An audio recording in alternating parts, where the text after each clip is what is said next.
My mother-in-law locked me out of Thanksgiving dinner in front of everyone. She never read the deed. The lock clicked. I stood on my own porch, in the cold, while 16 people I loved watched through the window and did nothing. My name is Claire Whitfield. I'm 32 years old, and my husband's family spent 6 years underestimating me because I answer emails for a living and don't correct people who assume that means I'm not paying attention. Welcome back to Cherry Revenge Tales. If you're watching tonight, drop a comment and let me know where you're joining us from. I love seeing how far these stories travel, and if you believe in calm, quiet justice, the kind that doesn't need to raise its voice, go ahead and like this video and subscribe before we get started. Now, let me take you back 1 week to the dinner where all of this started. It was the Sunday before Thanksgiving, and my mother-in-law, Patricia, had summoned the whole family to her house for what she called a planning dinner. Really, it was a stage for her to perform on. My husband Daniel sat beside me, quiet as usual, while his sister Renee held court about her new kitchen renovation. Quartz countertops, a wine fridge, still renting that little apartment downtown? We bought a house in the spring, I said. I mentioned it at Easter. Oh, that's right. The starter home. She said starter home, the way other people say, Roach Motel. Well, everyone has to begin somewhere. Not all of us can renovate a kitchen like Renee. Renee laughed into her wine glass. Some of us also don't work in customer service, she said, not quite under her breath. I work in supply chain logistics for a mid-sized manufacturing company. That was the moment I decided, quietly, that I would host Thanksgiving myself this year. Not because I wanted the burden, because I wanted them in my house, on my terms, standing on ground that legally belonged to my husband and me, with my name on the deed, right alongside his. I'd learned a long time ago that people like Patricia only understand power when they're standing on top of it and don't realize it. I offered to host that same night.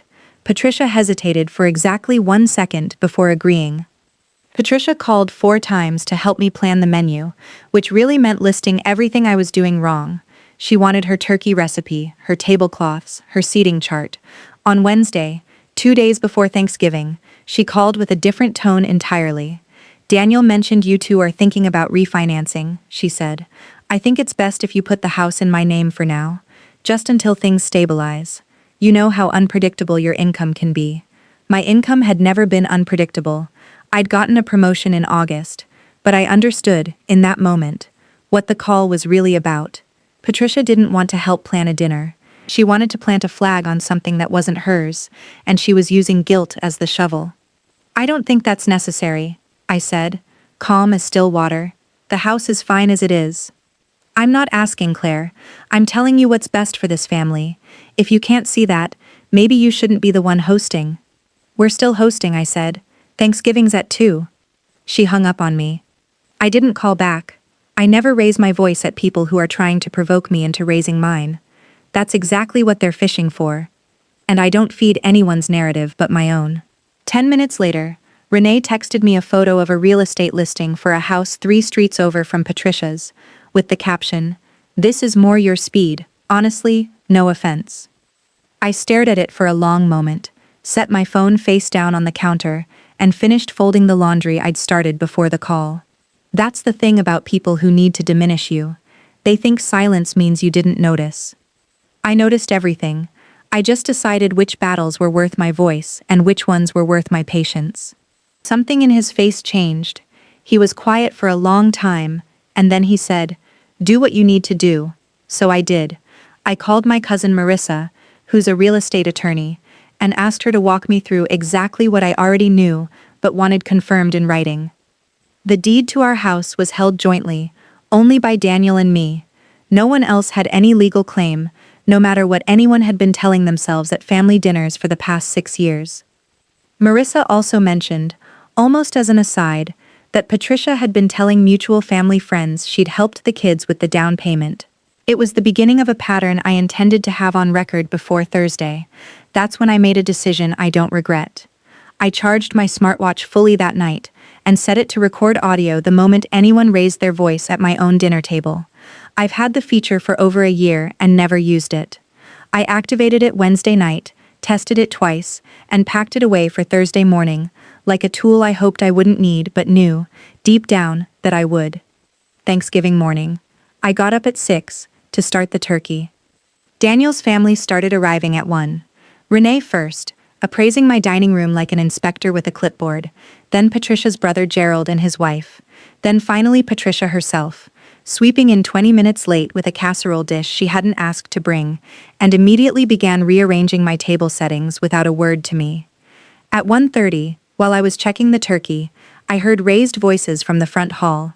I walked out to find Patricia standing at my own front door, physically blocking it, while my Aunt Carol and Daniel's Uncle Frank stood confused on the porch.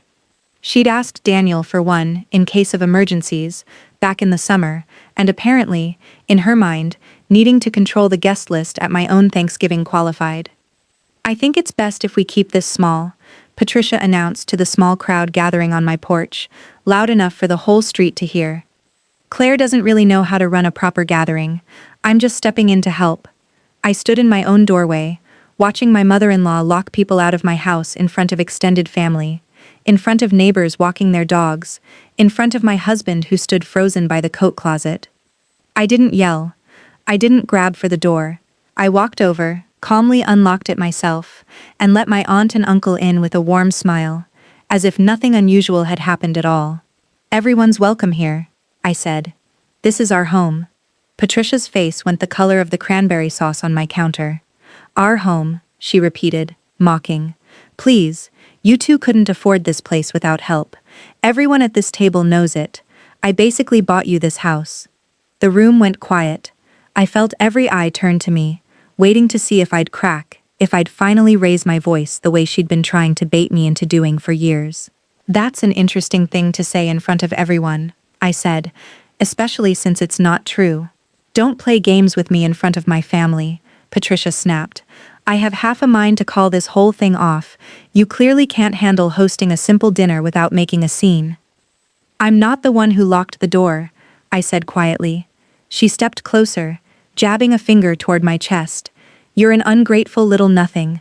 Daniel could have done so much better. You work some warehouse job and act like you own the world. This house, this dinner, none of it happens without this family's money, and this family's name." Long enough for everyone in that hallway to hear the words land and settle into the record I was quietly keeping. "I don't work in a warehouse," I said, "and you've never given us $1 toward this house. But it's all right, you don't have to remember that.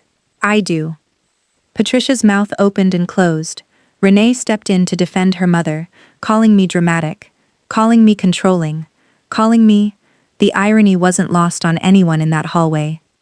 While the family filtered uneasily into the dining room, I stepped into my study and made one phone call, to Marissa, who I'd asked, just in case, to be reachable that afternoon.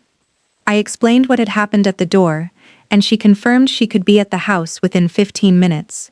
Her office was only a few blocks over, and she'd already prepared documentation of the property records in case I needed it for exactly this kind of moment. I brought the deed, public record, thought it might clear things up before we all sit down. I invited her in. She walked to the head of the table, where Patricia had already seated herself in what she clearly considered the position of authority, and set the folder down without ceremony. "This property is titled to Claire and Daniel Whitfield, jointly, since March," Marissa said, flat and procedural, the way an accountant reads a balance sheet. "No other names appear on the deed. No liens, no co-signers, no recorded contributions from any other party. I also want to note, for the record, that changing locks or restricting access to a jointly owned residence without the consent of both owners could constitute a legal issue should anyone wish to pursue it." The table went dead silent. Patricia's hand trembled slightly over her wine glass. I never said I owned it outright, I said I helped." "You said, and I quote several witnesses here today, that you basically bought them this house," Marissa said, not unkindly, simply stating the record. "That's not accurate." I wanted it clarified before any further claims were made in front of the family. Renee's face had drained of color. She looked at her mother like she was seeing her for the first time. Patricia's composure, the thing she'd built her entire identity around, cracked open right there at my table. You planned this, she hissed at me. You've been planning this the whole time. I've been recording since you locked my aunt and uncle out of my house, I said, holding up my smartwatch so the small light was visible to the whole table. Every word, just in case anyone ever needed to remember what was actually said here today. Patricia stood up so fast her chair scraped backward into the wall. You ungrateful. You have no right. I think I handled it exactly right.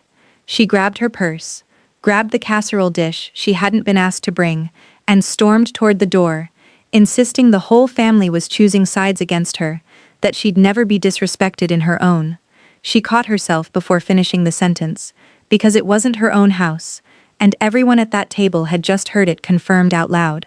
Renee trailed after her mother, torn between loyalty and the plain math of what she'd just witnessed, throwing me one long, unreadable look before the door shut behind them both. Marissa nodded once, collected her folder, and left as quietly as she'd arrived, her job done in under 5 minutes. Dinner started 12 minutes late. It was, by every account, the best Thanksgiving that family had had in years. To everyone still watching, here's what I want you to take from this. You do not owe your composure to people who mistake your patience for weakness. Boundaries are not cruelty. They are the quiet architecture that keeps your life yours. And never let anyone convince you that staying silent and staying strong are the same thing.